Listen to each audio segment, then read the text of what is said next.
Hey, I'm back again for another review.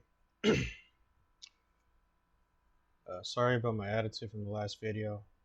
I'm just so sick and tired of people that get offended easily over anything.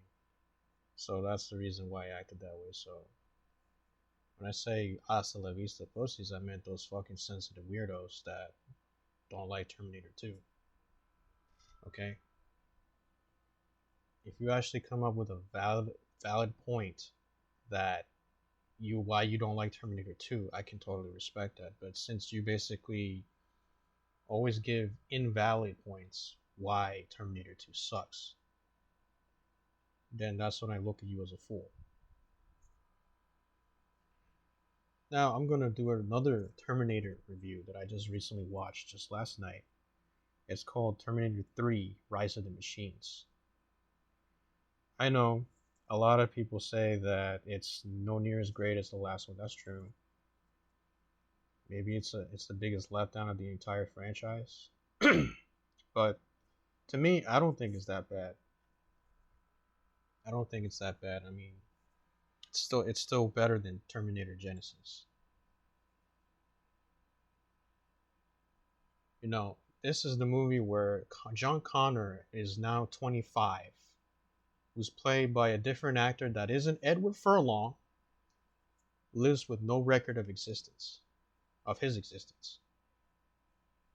No way he can be traced by Skynet out of the shadows of the future steps. The TX, who's played by Kristana Loken, Skynet's most sophisticated cyborg-killing machine yet. Now Connor's only hope is for survival is the Terminator. You know, Arnold Schwarzenegger. He's back in this movie. His mysterious former assassin. Together they must triumph over the technologically superior TX and forestall the looming threat of the Judgment Day. I mean, it may never reaches the heights of the second movie, but it is a welcome addition to the Terminator franchise. You know,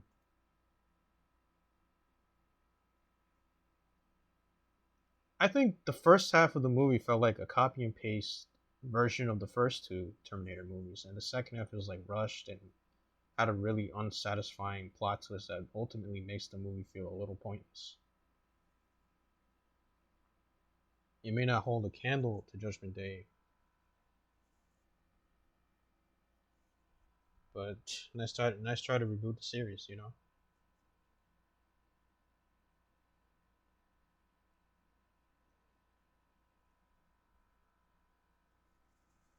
Danes and Loken are hot. Yeah, maybe they are. So especially Loken, maybe she's attractive. She's definitely hot. But come on, is that the reason why people love this movie? Um, Me personally, I didn't mind this movie. You know, it's basically the same plot as Terminator One and Two, but I'm still get it. I'm still into it. You know, in all three. It may be the weakest of the trilogy, but it's a fun watch.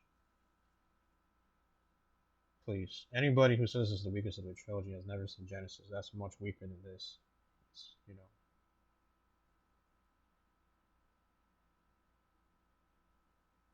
I think this movie got like a raw deal. It's rehashing the second movie and is beginning to feel a little bit stale. It has great characters though. Action scenes, the brilliantly written ending finally puts a lid on the won't it happen story. The too frequent attempts at humor are misguided, but aren't enough to spoil what is a fun and underrated action film. Even though it's a little disappointing, endless action, you know, the explosions and shootouts. You know, Terminator 3 Rise of the Machines, it's a guilty pleasure movie. It was so much fun, awesome action scenes. The CGI can get pretty off. Christina Loken as TX is beautiful and cool, but overall, I give Terminator 3 a pass. It's definitely not the best Terminator movie, but it's pretty damn good. Like I said, 1 and 2 have always been better, technically. but you definitely should watch it if you're a fan of the first two. You know, this movie had a troubled production by James Cameron. That James Cameron abandoned the project after disputes with Fox, leaving Jonathan Musto to take over this new entry. The story follows John Connor years after Judgment Day. Sarah is dead. Skynet's rise was delayed but inevitable, and a new female Terminator, the TX, is sent to kill John's future allies, while a reprogrammed T-800 returns to protect them.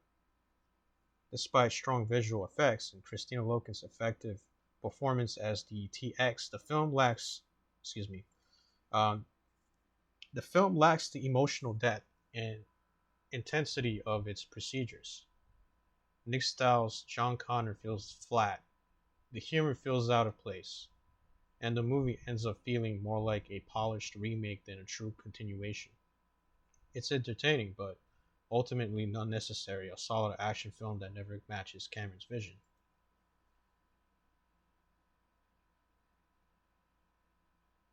You know, as Terminator 3 had its thrilling moments, it was still a bit of a rusted robot compared to the first two films. I give the sequel a pass over the others that came after, but its focus on action over character development made it feel like a lesser model. John Connor and Catherine Brewster were sadly underpowered. C plus, right?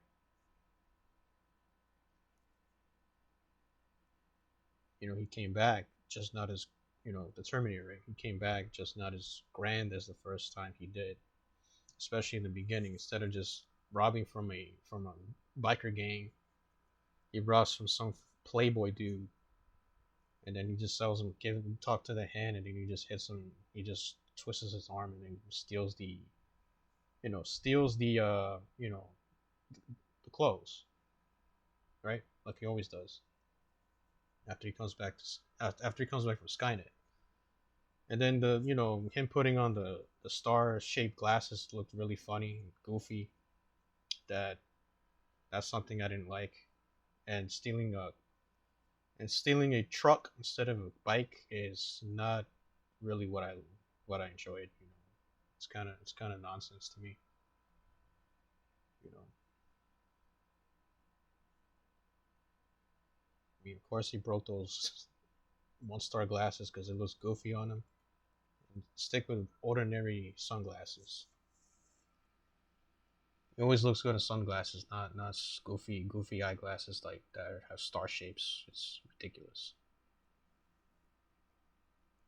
It could be totally unnecessary and totally entertaining.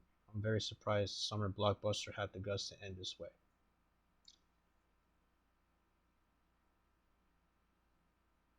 Is it as good as the previous two Terminator movies? I don't think so. Is it a bad movie? No. Not decent, maybe a little disappointing end of the trilogy. We don't talk about the next Terminator movies though.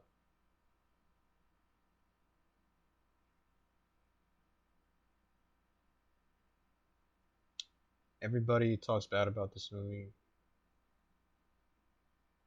but it's basically still a pass to me. This movie. This movie is a pass. It's good. It's good, but it's just disappointing as hell.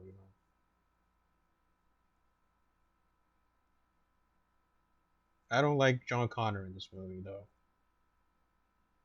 Leader of the future world, and of course, no one could ever top T1000, no matter what effects you want to throw at it.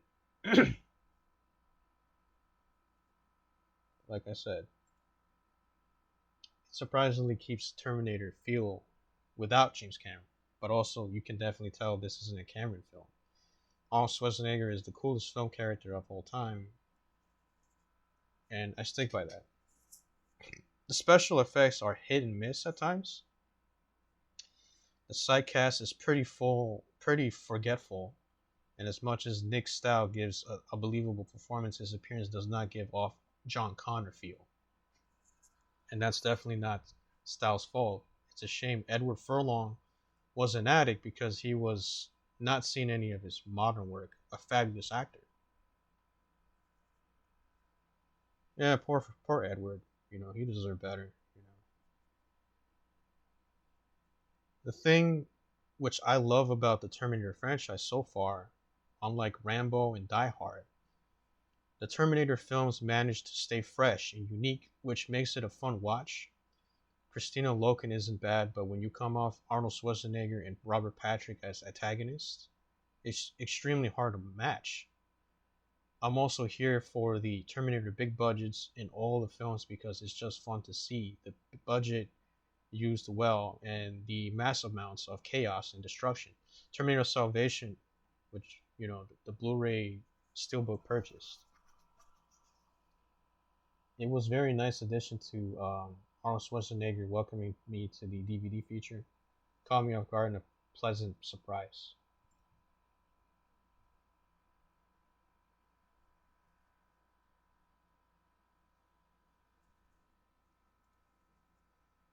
Yeah, so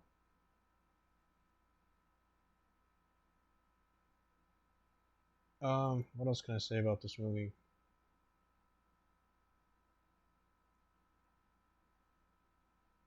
I enjoyed it more than I remember. I loved it. I loved it the first time I saw it as a kid, at the age of 8, 9, maybe. Maybe because the story, special effects are loads better than the garbage blockbuster movies we've been getting lately, like Doom. Maybe it's because I'm an old head or some shit, and I can appreciate the themes more.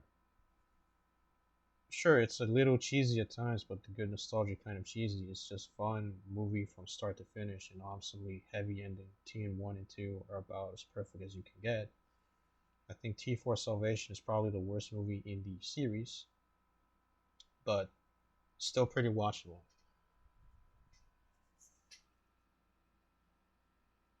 But then you got 5 and 6, which I'd never watched, nor do I care to watch, because it's probably garbage for all I know. You know, why does 5 and 6 exist? I don't get it. I'm glad I never wasted my time with those short cheater sequels. Yeah, definitely not the best Terminator movie. I always prefer this over Genesis, though. But I'm gonna stick with 1 and 2. You know, I'm gonna just stick with 1 and 2. You know, I only watched the third movie because of the new TX. That's basically it.